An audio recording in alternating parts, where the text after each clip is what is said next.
Welcome back to Snark and Spark. My name is Emily, and today starts off a new reading vlog. I guess, how are we feeling about this? It's different than what I have done in the past. It is new, but that's what I'm feeling. I want to try something new. I want to try filming vlog kind of content, but also related to my interests. Following the dopamine. So today is Monday, and I have a new book. So this is Murder Your Employer, Volume 1, The McMaster's Guide to Homicide by Rupert Holmes. I was recommended this by my good friend Amy. Love her to death. She has checked it out. I kind of saw it at my job because this is what I do. I work at a library. It had come across my radar anyway, so I wanted to check it out. Put it on hold a while ago because it is brand new, to my work at least. Like, we just got a copy of it, and I just now got my hands on it. So that's exciting. I did start it last night. I'm only like 30 pages in. I did not get that far in because I started it yesterday evening. I did read for about an hour, but like I said, I only got about 30 pages in. I was doing my Sunday reset, which I filmed and thought I would bring you along with on my Sunday reset because it is my ideal way to spend a Sunday evening. After a busy week, after a long week, I needed to reset. I needed to reset and refocus and get ready for this week. And I really like to do them on Sunday evenings, where it's really just like a self-care Sunday night for me. I try to practice self-care anyways, but if I have the time and the ability, I like to do a longer process on Sundays, and I figured I would take you along the ride as because I have colored hair, I have to wash my hair in cold water, and I tend to not do that when I take a shower and wash the rest of myself because I don't like to take cold showers. I like to take hot showers. So I washed my hair last night in the sink in cold water. I washed my face. And whilst I was doing those things, I was running a bath of hot water so I could take a nice, hot, relaxing bath after Caden had gone to bed. Bryant and I had had some time together, and then went upstairs. And I have like a whole routine for all of this when I get the chance to do it. I don't think I showed all of the steps, but I tried to show as many as possible. I pick out a candle and I light a nice candle. I try to pick a soothing, like, instrumental playlist. I will take upstairs with me my beverage of choice. Last night I was feeling my flavored water and regular water. And then I will essentially, I don't want to say clean myself, but I do things extra. So, I made sure to take care of my hair and wash my hair in the sink, which you should do anyways, but I did it carefully because I have colored hair. I washed my hair in the sink and I washed my face, and then I got my bath water nice and hot, put in some bath crumbles I think everything is backwards, which I apologize because I'm doing a front facing camera, but I did like a relax and unwind was what it was called, like bath crumbles. I will get out a sheet face mask. I will put a face mask on. I will relax in the tub with my beverages close at hand, my playlist going, my candle lit, and I will read in the tub. And I can spend easily an hour soaking in a hot tub. My water was not as warm as I would have liked it because Caden had showered before bed and had used a significant amount of hot water, but it's fine. um, and yeah, I soak, I relax, I drink my little bevy, I read my book, and then I get out, I dry myself off, I put on nice comfy pajamas, put all my stuff away, climb into bed, and then I read for a little bit longer. I didn't spend as long as I normally would in the tub because the water was not as hot as I like it to be. But then I got into bed and I read in bed for a little bit, for about 10 more minutes before we went to sleep. And I just thought I would take you along with me. So enjoy that little segment that is next. And then I'll come back with some more about the book.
Okay.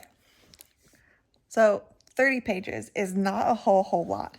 And I intentionally did not fully read the synopsis. But also, look, there is a beautiful map on the inside cover, which, I mean, admittedly is covered with stickers and things, but it's on both covers, which is great. I'm excited. But essentially, it is what it sounds like, Volume 1 to the McMaster's Guide. It is, I don't know if I've ever mentioned this in my reading taste. I love like mixed media books. I love books that are told in weird formats, in weird ways. I'm thinking examples that people would be familiar with. I liked, I can picture the cover because it's orange, and the author is Amy Kaufman and Jay Kristoff. It's a YA, like, space opera. The second book is Gemina,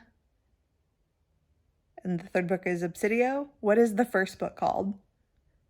I will find it and insert a cover. But I read it, and it's told through, like, interview logs and emails and chat messages and the AI computer logs. I love that. I also loved House of Leaves, which I'm hoping a lot of you know.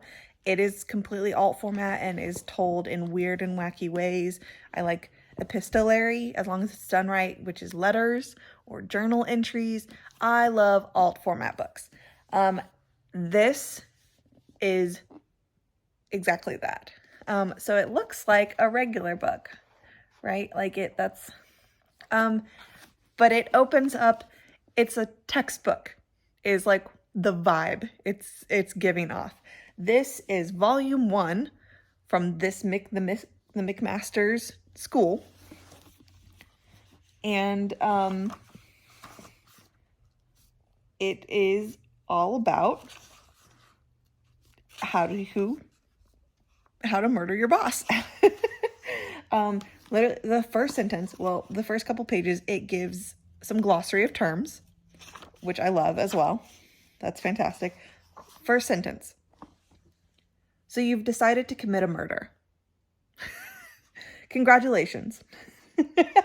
And I love this, right? This is all, it is a textbook. It is for a secret society of people who want to kill other people. And like, that is something that just piques my interest. Okay. I love that. There's a map so we can see things. And essentially, from what I've gathered from the first 30 pages and from the foreword, so this is a textbook. And the person writing the textbook has chosen 3 pupils. I don't know if they're graduates, so I don't remember, but 3 previous pupils of this school, the McMaster's School, and is using them as examples for how to do this in this textbook. And it includes this like textbook format, but then the section I'm in, we are following Cliff Iverson. And so currently we're getting parts of his journal thrown in there. But yeah, that's really all that's happened so far. Is we've met Cliff, we've gotten the first few entries of Cliff's journal, and we have been introduced to this concept of this is a school where they teach you how to do things you shouldn't do and how to get away with it.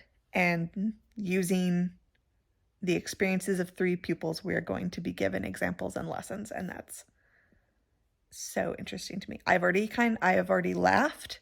I've already been kind of perplexed, but I am very interested. I am very intrigued. Um, yeah, so I can't wait to read more tonight. So I will definitely be back, but stay tuned. Good morning. I'm currently coming to you on my day off from my backyard because I'm pretty sure Kennedy's gonna throw up and I don't want her to throw up in the house.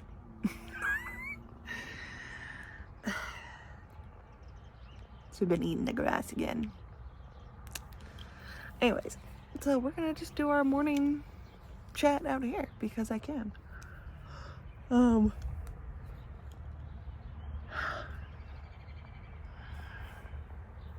guess I'm tired. I'm sorry. This is real. I'm really enjoying this part of the vlogs. You're getting to see more of like real me and how I am, so I enjoy that. Okay, so it's been a couple days. I popped in Monday afternoon, and really didn't give you anything. So I'm here to update you for the last couple days, aka the rest of Monday and Tuesday. So, on Monday, I actually also finished The Cherry Robbers by Sarai Walker. Got it right this time. And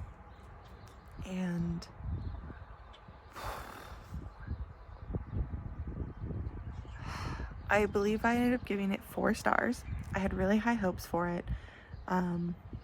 This is going to be spoiler free. I think at the end of the month I'm gonna do a wrap up and I'm gonna go a little bit more in depth with spoilers. I know I already kind of did that with The Fervor, but all I want to say is I gave it 4 out of 5. I would probably, if push, would give it like a 4.5 out of 5. I just felt like the ending was rushed. Oh, there's Washington. You don't actually want out here.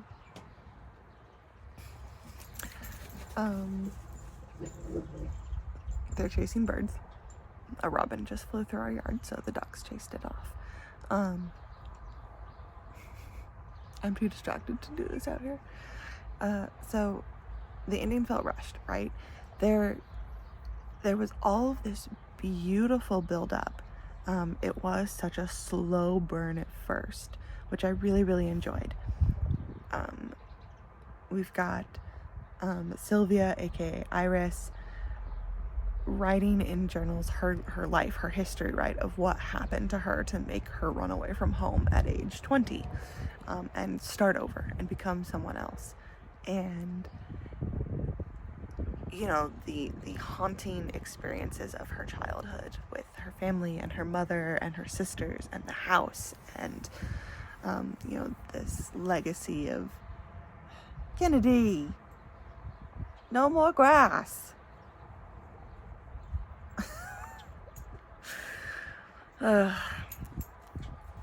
How they put it, I'm sorry, this legacy of death, right, because of being gun manufacturers, these rifles that were used in the wars and killed people, right? And it was awesome. There were so many different lines that I wish I had written down. There were so many different quotes that I really, really enjoyed. And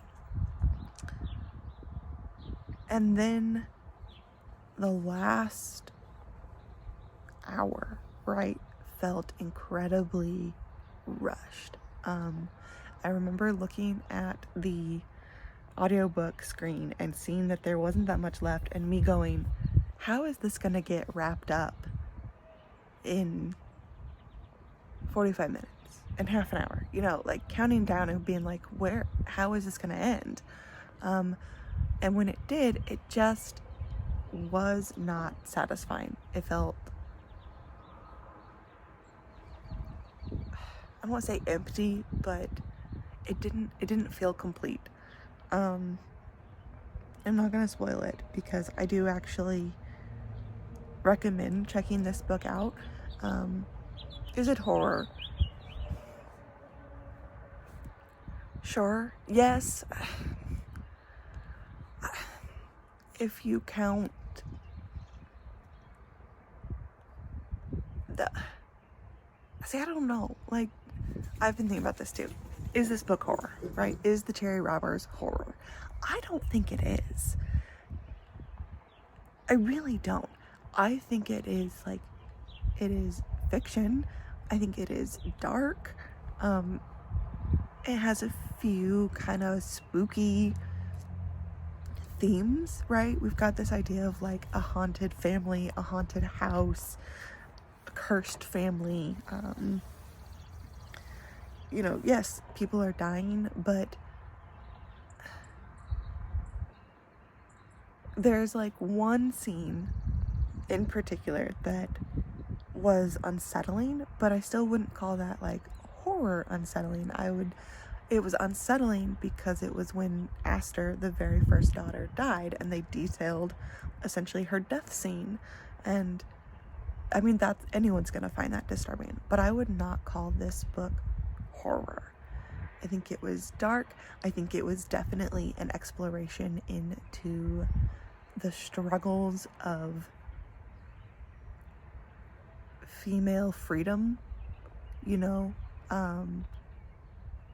It definitely was a commentary about what women give up,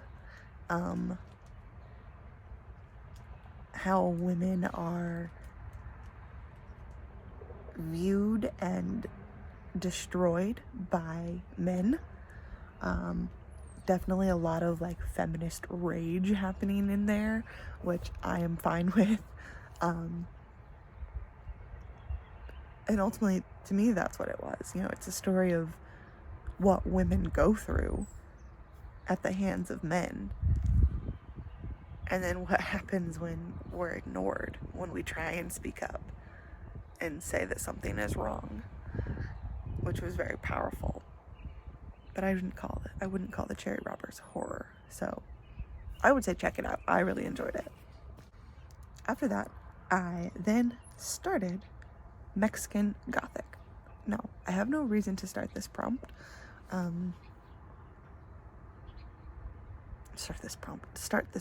other than I needed another audiobook.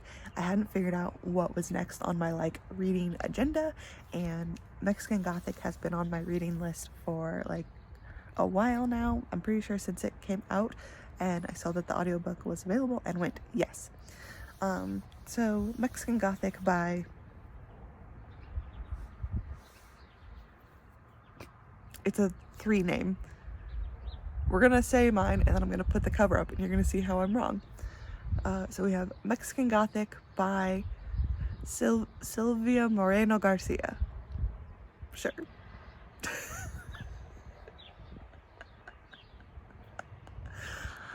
I really need to be better about learning the author names, right? Because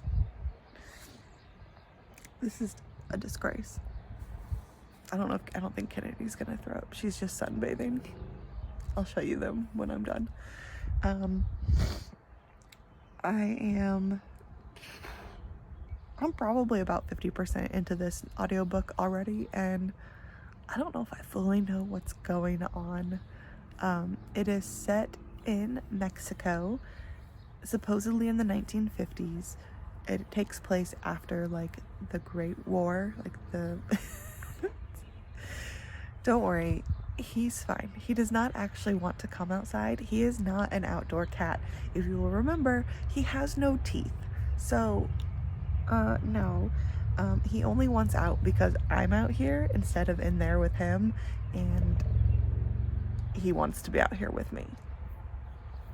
He's fine. We don't let him come outside unless supervised, and I can't bring him out here right now when I'm doing a video. Anyways, so it's set in 1950s, like Mexico, takes place near Mexico City, and it follows, I don't even know what our main character's name is right now. I've completely blanked. Editing Emily here. The main character's name is Noemi. No idea. I'm drawing a complete blank as to our main character's name. I keep wanting to say Evie, and I don't think that's right. But our main character is a teenage girl she's like 17, 18. She's got to be older than that because she's in college, and she's pursuing a degree in archaeology. And her father sends her to this remote village because her cousin Catalina, which I do know the name, so Catalina is sick and has written this really weird letter to our narrator's, our main character's dad, saying she's very sick, she needs help, she's like seeing ghosts, stuff like that. So her dad, this family is all very connected. So like Catalina is an orphan, but she was essentially taken in by whatever her name's dad. So they're cousins, they're really close. Dad is like, hey, I'm gonna call her Evie because I can't get that out of my head. Evie, I need you to go check on Catalina. Something's not right, and I'm very suspicious of her husband, Virgil. So she goes to this remote village and is immediately taken in by this weirdo English family and this big like mansion, right? And is trying to figure out what is wrong with her cousin, because they keep telling her, don't worry about it, don't worry about it, it's tuberculosis. Evie's like, that's not tuberculosis. She's acting way too sketchy for this to be tuberculosis. She needs help. And is like, she needs like psychiatric help. She needs out of here, right? She's seeing visions of ghosts. The thing is, no one believes her that she's actually seeing ghosts. No one believes that Catalina is seeing ghosts or anything like that. What they believe is that she's having like a mental break and needs psychiatric help. And so Evie is here, and she is slowly starting to experience whatever is going on with this house. So it's like another kind of haunted house story. Nothing crazy has really happened so far. She's had a few weird dreams. Something with like a lady and like gold dust keeps popping up. She had a dream that her I'm gonna say brother-in-law because they keep saying that she and Catalina were basically sisters. That, you know, this like guy was like fondling her in her sleep. The matriarch of the household is Howard, and he's this like super old man, and he's creepy in the sense that he's just a dirty old white man and makes comments that you would associate with dirty old white men.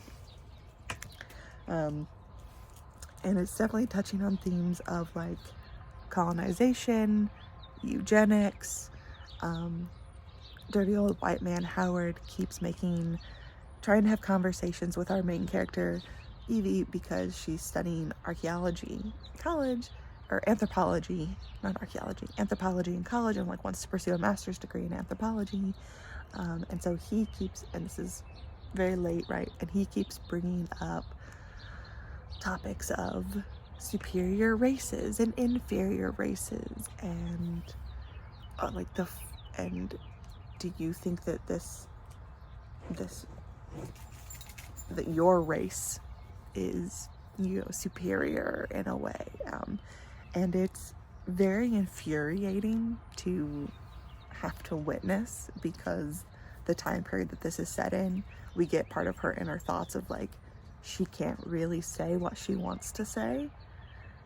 She has to like plaster a smile on her face, and she has to answer him in a way that's cute and charming and, you know, elegant and respectful. And it's like, really, I want to slap him across the face. Like, first meeting, this isn't really a spoiler, but like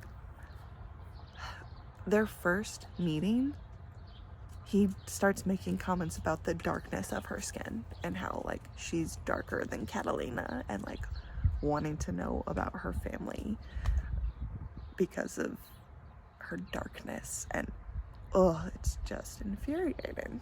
So I just keep picking zingers, huh? But this is the kind of stuff I like to read, so I'll check in you. This was way longer than I meant it to be. I'm going to check in again tonight though, because I plan on reading some more of Murder Your Employer, which is still going amazingly, swimmingly. I love it. It's hilarious. In the sense that the concept is hilarious. I don't necessarily find the book that funny. I love the thought, the premise of it, right? There are definitely some comical moments in it. I'm like 120 something pages in. I'm still really, really enjoying it. About a third of the way in now. And yes, it's very good. So we've met Cliff. We're following Cliff. And we have also been introduced to the 2 other students that are mentioned in the synopsis of like whose examples we are going to be following. So I'm very excited to continue reading this in my downtime today. But maybe I'll take you with me. Today I have to, because it's my day off, I'm going to meal prep. And then I have my own laundry I need to do. And Caden gets out of school early today, so I have to make sure I pick him up in a couple hours. And I feel like there was something else on my to-do list that I wanted to do today that I'm drawing a blank on here around the house. Besides sitting down and reading, I also do want to go work out. I do want to go do that today. So maybe I will meal prep dinner early, so that way dinner will be ready and I can go work out while the boys are at jujitsu, and then it'll be great. So I gotta go. I gotta get started. I also need to change. I'm still in my pajamas. But yeah, I'll see you soon.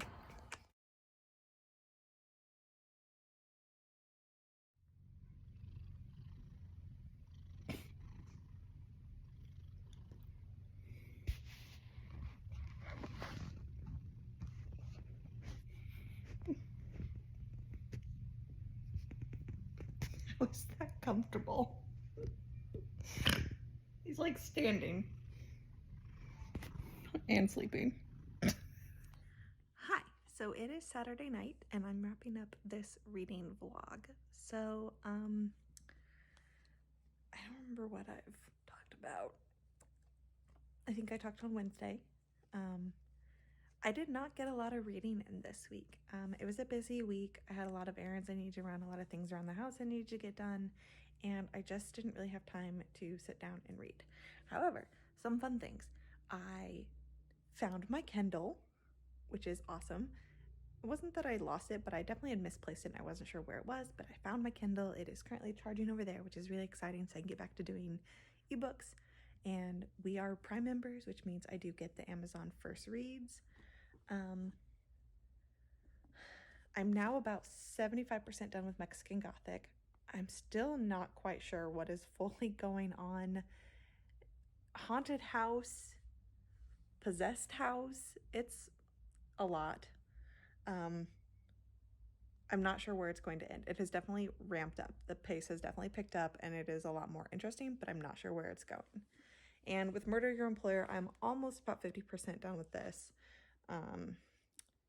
This is still amazing. I still really love this. It's still really funny and I'm having a great time reading this. So,